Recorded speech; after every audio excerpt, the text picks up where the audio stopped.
Sam, first of all, I want to thank you for creating three of the most important movies involving ninjas I've ever seen in my life. I'm talking Revenge of the Ninja, Ninja 3: The Domination, and American Ninja. So I just want to thank you for your ninja service.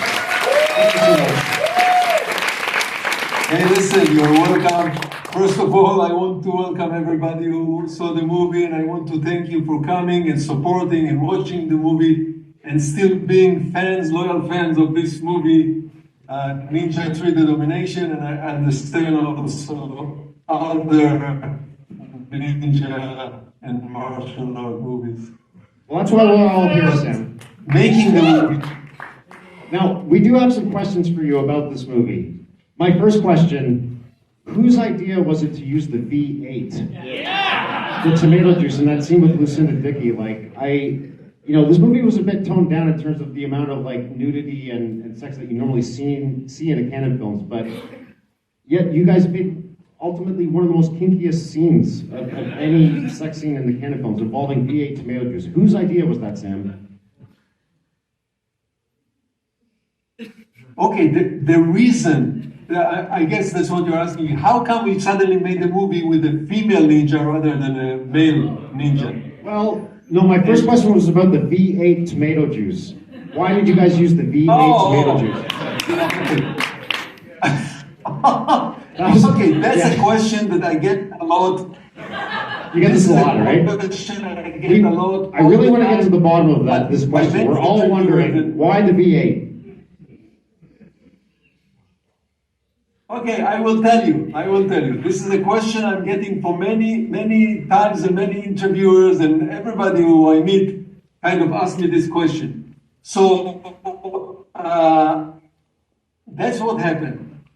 You guys know that, or you don't know, but you probably know that in movies there is something which is called product placement. Oh, really? The production are getting some kind of a product from either shirts or whatever, and they get it for free. So for the crew to drink or to eat or to wear, but the condition that you have to show it at one time or two times during the movie. Of course, in mega movies and big movies, there is money and big money, but not in our type of movies, not a small budget. So I think there was a deal with V8. We always had on the set tons and tons of V8 juice for the crew to Y'all were just crushing V8s 24/7. Well, I'm glad V8 sponsored you guys. Thank you. But you know what? I've got some other questions for you. All you have to do is to show it one time in the movie. That's all.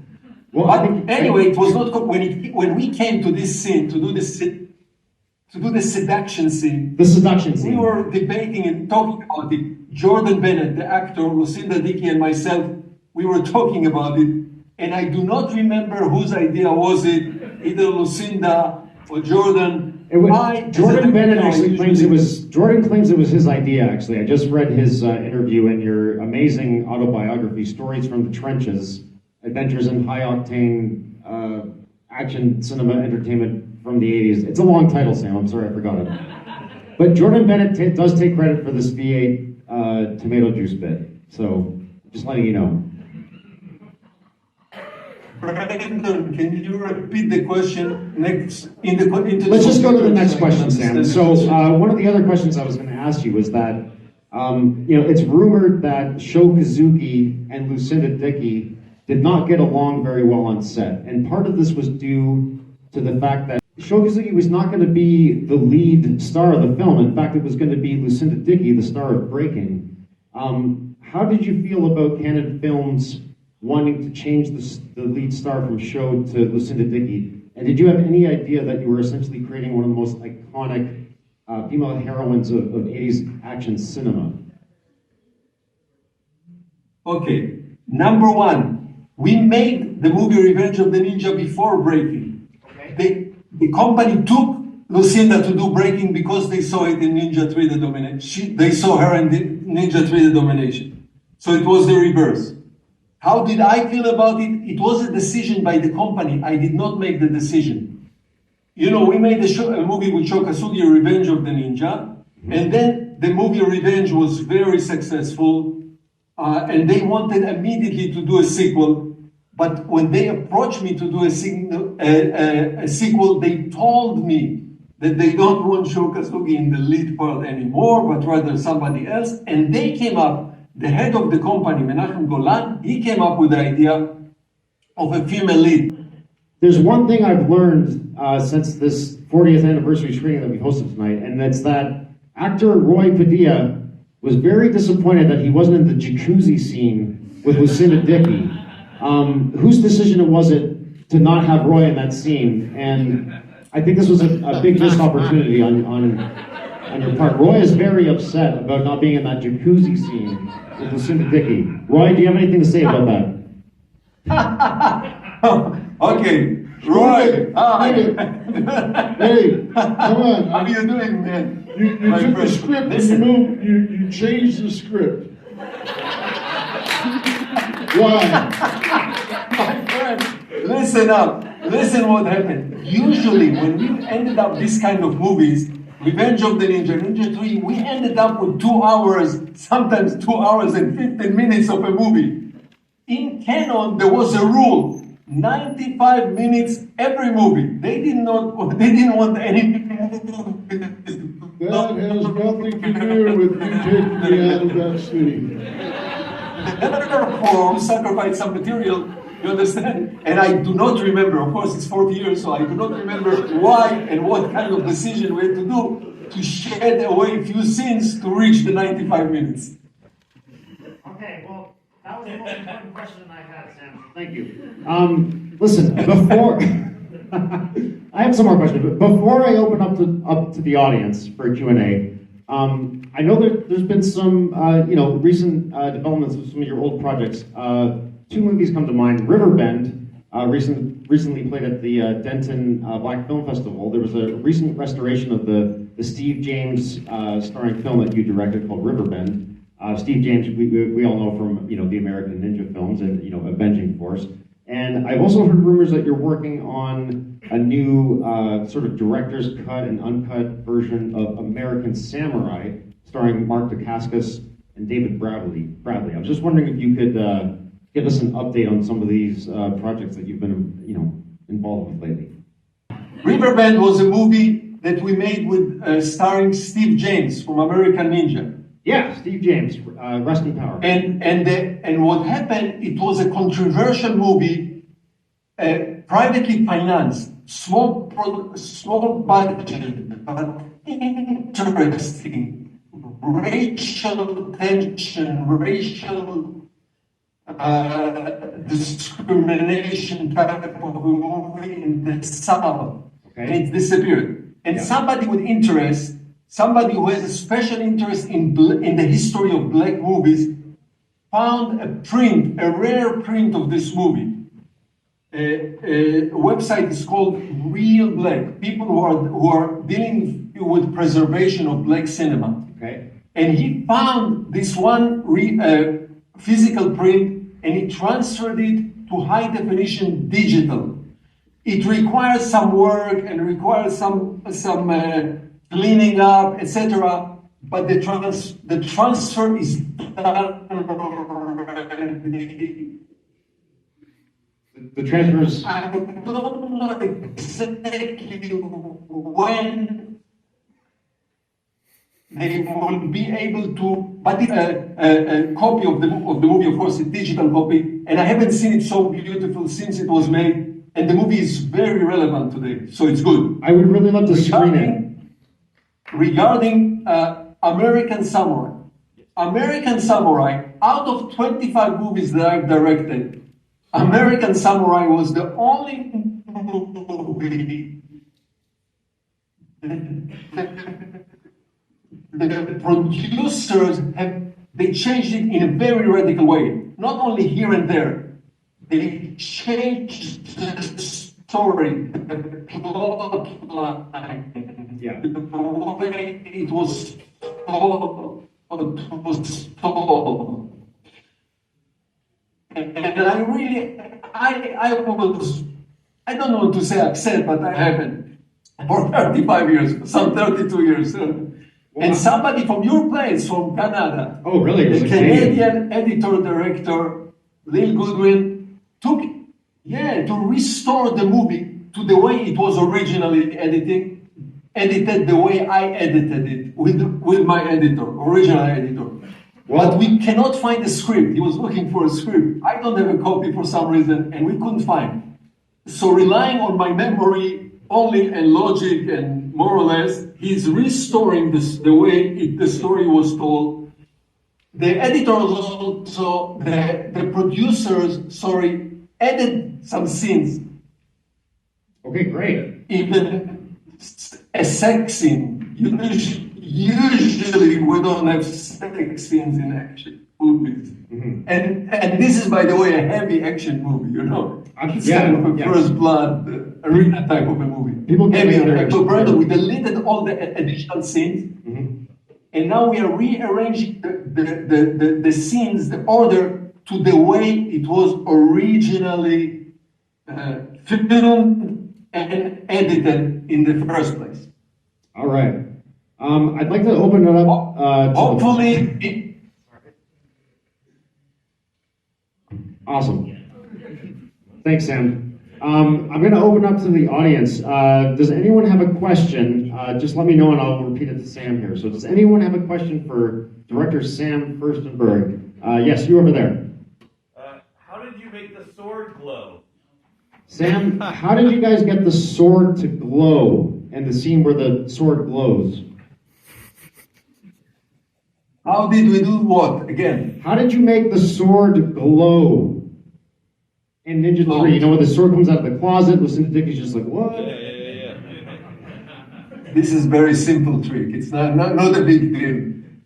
It's on a wire, and then the wire is removed in an optical way. Nowadays, digitally, it's removed frame by frame. There are special artists, special people who know how to remove a wire or something else. So, but the sword itself has a special reflective material, so it shines. But yeah, and there was smoke. You know, of course, we put some smoke in the room to make it. Where there's smoke, there's ninjas. Typically, but right? other than that, it's a very simple trick. Very simple trick. Any other questions for Sam Firstenberg here? Yes, yourself there with you. What was the most difficult scene to shoot? What was the most difficult scene to shoot in this movie, Sam? Ninja 3: The Domination. Okay, talking about special effect, when Sho Kasugi comes to the mountain, to the temple, this entire temple is optical. What do you mean by optical? Because in the mountain, in the hills. Because out there in Phoenix, we couldn't find suddenly a Japanese temple on the hill, in the mountains. So the gate, only the doorway and a little bit around it is physically built in the mountain. Imagine, guys, when he is walking in, it's only the door and a little bit around the door is really physical set in the hill. All the rest of the temple is optically edited to the door. But, you know, nowadays, you guys, everybody is playing with computer. Nowadays, you can do it in no time with digital. Back then, it was a complicated process with film. A special cameraman and a special camera was brought out there and placed there, and we filmed this whole shot of Sho Kasugi opening the door, going into the temple, and later there is a special artist.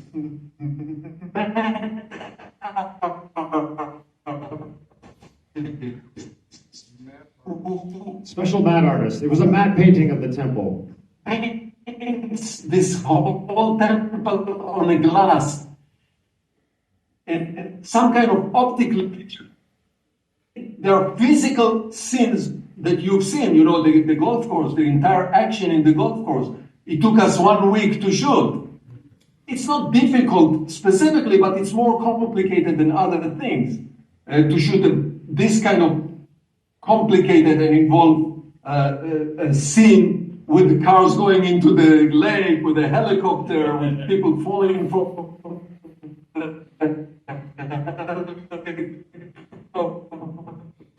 I'm going to work on getting some more bandwidth for next time. Sorry.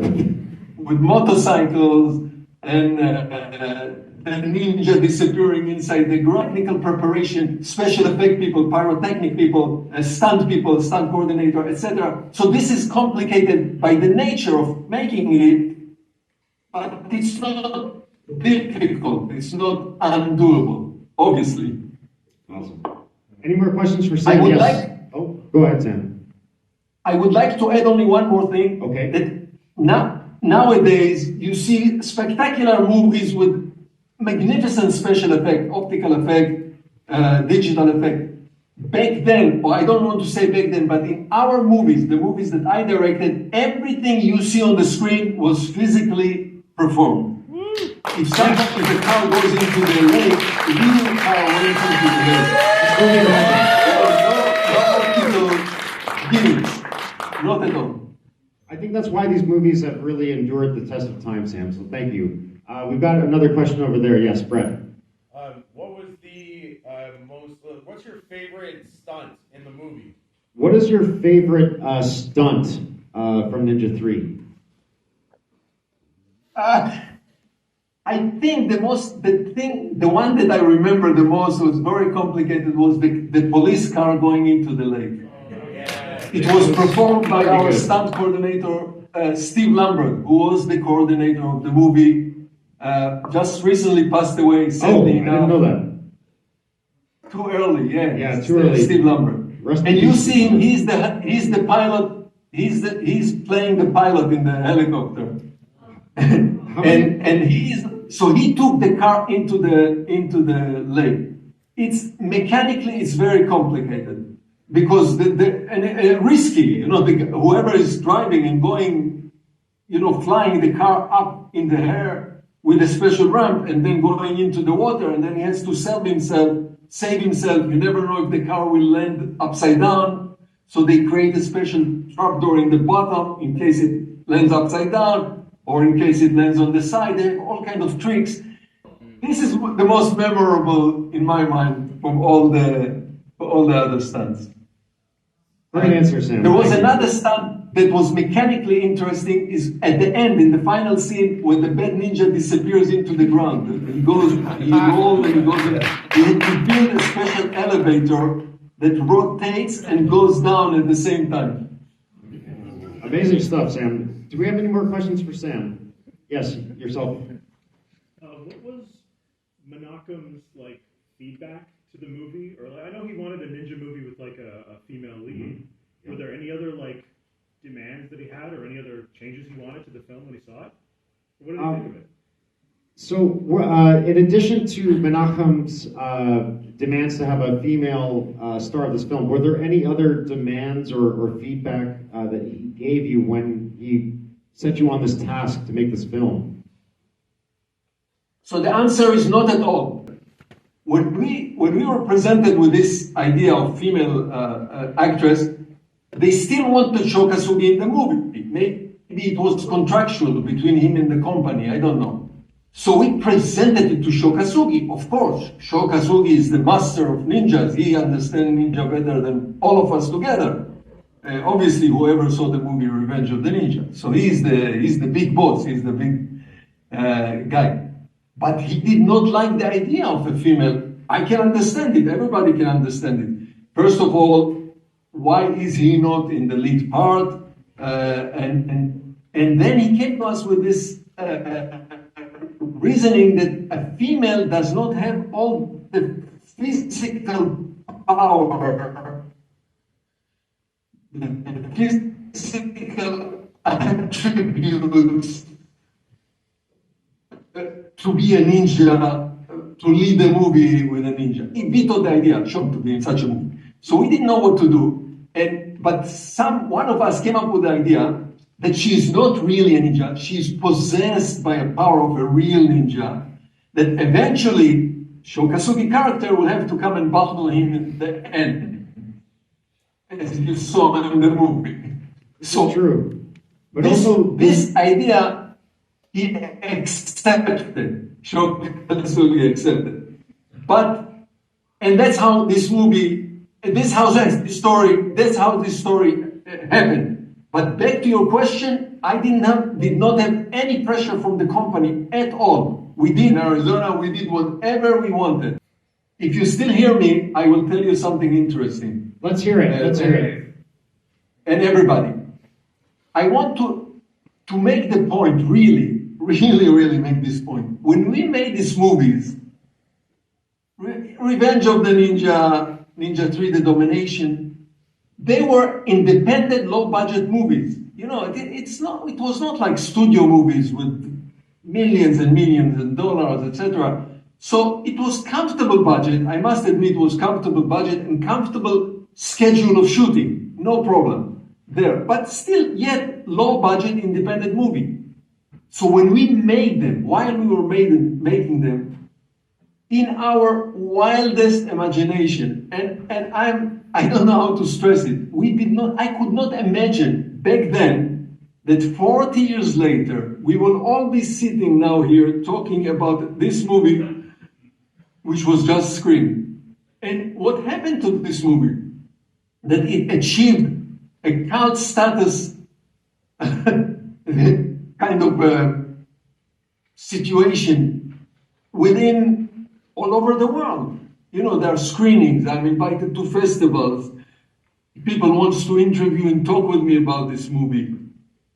And back then, we could not imagine that such a movie, and also, you know, it was not at the same level. Revenge of the Ninja was a higher level of a movie, better movie from martial art point of view, from etc. And this movie was kind of, as I mentioned before, as I said before, a hybrid of all kind of different styles, and it was so strange, so wacky, so out of the standard, out of the what's acceptable in martial art movies, that we couldn't imagine that this would be the fate of this movie. Such a success for so many years, 40 years of followers.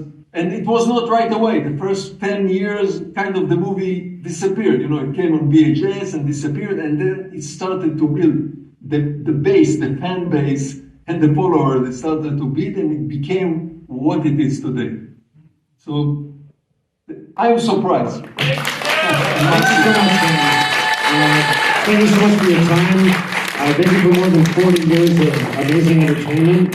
I really, thank you so much for being here at Revue Cinema, and I wish you all the best, pal. Woo! Yeah.